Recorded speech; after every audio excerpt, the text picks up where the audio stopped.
Donc j'étais juste en train de dire que je m'associe pleinement au très bel hommage qu'Antoine Triller vient de faire à notre nom à tous, à ce très grand homme, très grand scientifique qu'est François Gros. Donc je voudrais m'atteler à évoquer brièvement ce qu'a été une contribution majeure que chacun connaît, la découverte de l'ARN, où cela nous a menés sur le chemin des vaccins fondés sur l'ARN messager. François Gros a publié le 13 mai 1961 cet article, alors qu'il séjournait pendant quelques mois invité par Jim Watson à Harvard aux États-Unis, et où il décrit en termes très sobres, si vous lisez l'encadré du bas, la phrase qui commence par « It is tempting to believe that these unstable molecules convey genetic information and or messenger RNA ». Donc en une phrase, une description d'une sobriété extrême, d'une découverte majeure de la biologie moléculaire et de tout ce qui a pu suivre. Juste pour être complet, et c'est important de le mentionner, dans le même numéro de Nature du 13 mai 1961 est paru un article qui décrit avec des expériences très proches également la découverte de l'ARN messager, signé par Sidney Brenner et François Jacob. Donc, ce qui permet d'associer les deux très, très grands noms de la biologie française à une découverte absolument majeure de la connaissance du monde du vivant et, comme on va le voir, avec des applications importantes. Mais rien de mieux que François Gros lui-même pour évoquer cette découverte. Si on peut avoir plus de son, s'il vous plaît, parce qu'on n'entend pas la parole de François Gros, ce qui est dommage. Est-ce que vous pouvez monter le son? Et cette incorporation, il suffit tout simplement de plonger rapidement la culture dans un bain réfrigérant. François Gros décrit les étapes qui lui ont permis de découvrir l'ARN messager. De ce fait, les molécules de traceurs radioactifs cessent d'être incorporées et on peut ainsi éviter l'incorporation non spécifique du traceur dans l'ensemble de la cellule. Et nous allons assister après aux principales étapes qui nous permettent d'ajouter quelques...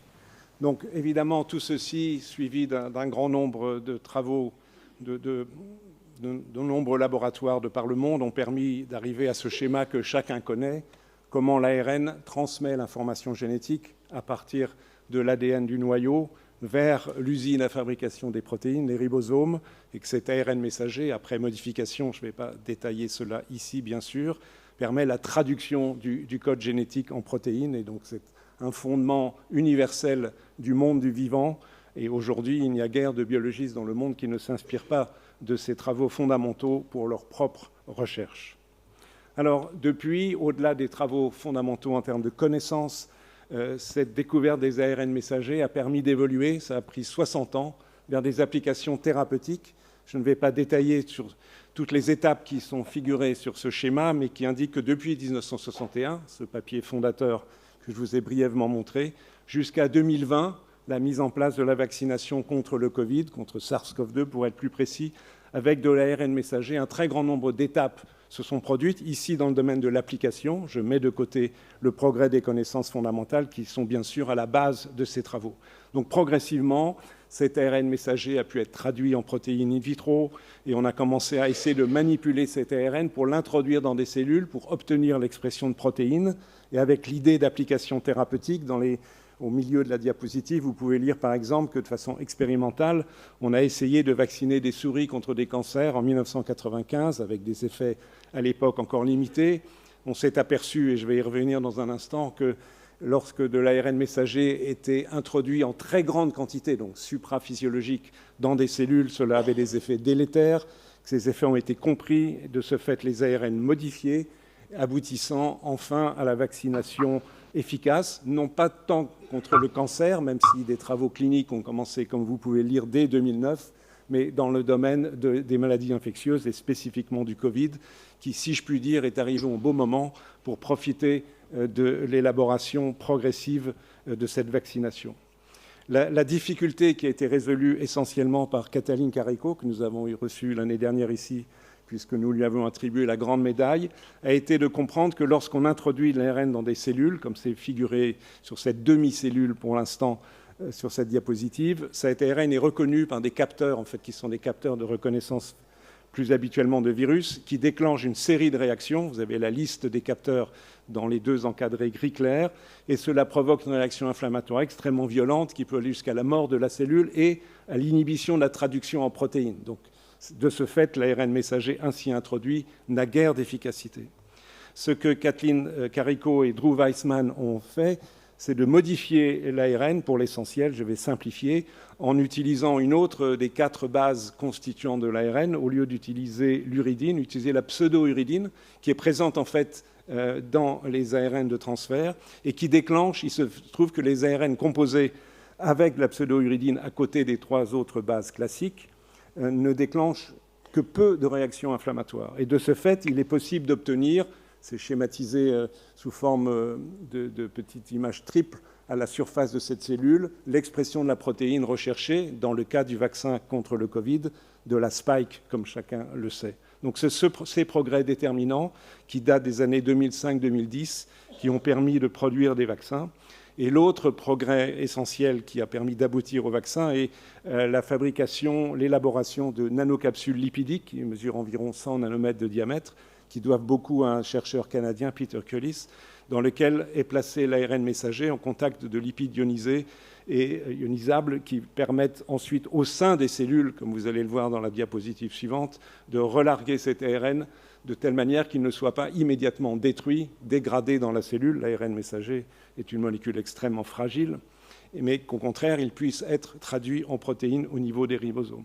De façon schématique, si vous suivez en haut à gauche l'image de ces nanocapsules lipidiques qui sont endocytées en particulier par les cellules importantes du système immunitaire qu'on appelle les cellules dendritiques, l'ARN messager est traduit en protéines, en spike, et cette spike, sous forme de petits fragments, est rendue visible aux lymphocytes à droite, aux lymphocytes T ici, qui, en reconnaissant ces peptides issus de la protéine, vont s'activer et déclencher une réponse immunitaire qui concerne aussi, non figuré ici, les lymphocytes B qui produisent des anticorps. Mais en parallèle, la présence de ces ARN et en fait aussi des lipides de la nanocapsule déclenche un autre type de réaction immune, inflammatoire, je l'ai déjà évoqué tout à l'heure, mais de façon modérée.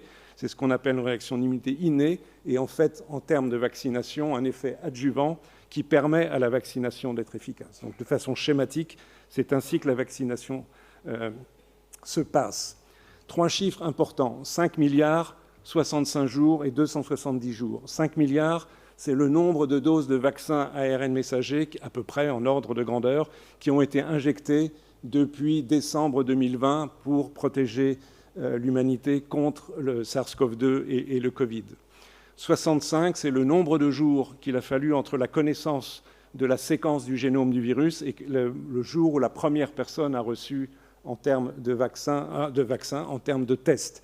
270 jours, 9 mois, c'est le délai qu'il a fallu, donc extrêmement bref, pour que ce vaccin soit testé, validé selon toutes les procédures rigoureuses et aboutir aux résultats que l'on connaît.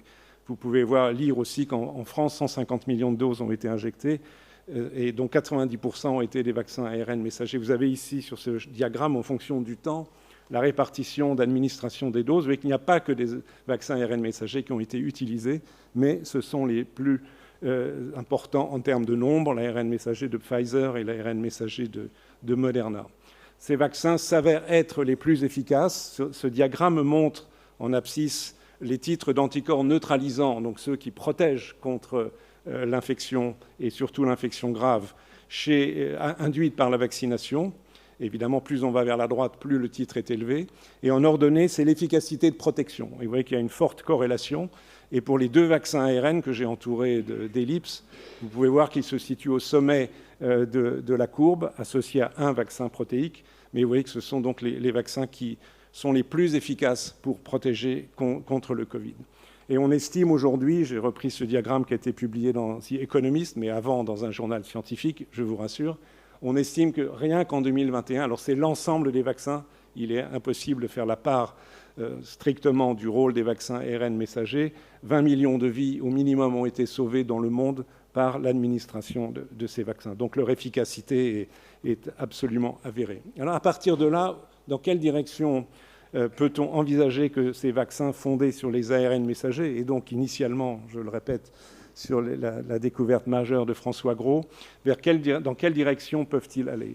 La façon, si vous lisez la partie supérieure de cette diapositive, vous voyez que la façon actuelle de procéder, que je vous ai déjà montré, l'ARN messager dans la nanoparticule va, une fois présente dans la cellule, coder pour la production de protéines qui vont être immunogènes et déclencher la réponse immunitaire. Une amélioration possible pour essayer d'obtenir plus d'antigènes disponibles pour la réponse immunitaire, c'est d'ajouter un second gène pour une enzyme qui va répliquer l'ARN, si bien qu'il y a plus de molécules d'ARN présentes, comme vous pouvez le lire sur l'image du bas, et de ce fait, une traduction évidemment plus importante en protéines, et donc potentiellement une réponse immune plus élevée. Cette démarche est expérimentalement testée. Juste un exemple, je ne veux pas être trop long et trop détaillé, dans le cadre du développement non pas d'un vaccin contre SARS-CoV-2, mais contre les papillomavirus, qui sont des virus, excusez-moi, qui, comme vous le savez, donnent des tumeurs. Ici, chez la souris, dans l'image en haut à gauche, il faut lire les colonnes vertes ou les courbes vertes qui correspondent à l'emploi d'un tel ARN auto-amplifié, dans la méthode que je viens d'indiquer. Vous observez pour un marqueur de l'immunité, qui est l'interféron gamma, que la colonne verte est plus élevée que les autres. En haut à droite, le fait que les tumeurs induites par ce virus n'apparaissent pas sous l'effet de la vaccination.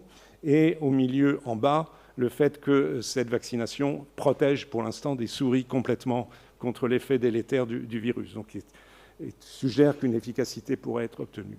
Une deuxième stratégie intéressante, qui paraît entre guillemets iconoclaste, est en fait de créer des ARN circulaires.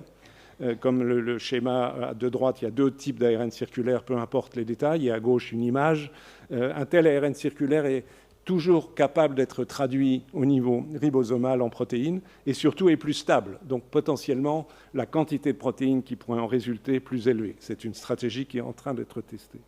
Autre progrès envisageable sur un plan légèrement différent, c'est l'idée de créer des vaccins non pas spécifiques de telle ou telle souche de virus, que ce soit le coronavirus ou que ce soit de la grippe, mais à partir d'une immunisation contre des séquences conservées entre différentes souches proches, d'obtenir des vaccins polyvalents qui ciblent et qui protègent contre toutes les souches existantes, voire celles qui ne sont pas encore apparues par mutation. Donc de gros efforts sont actuellement développés dans ce sens.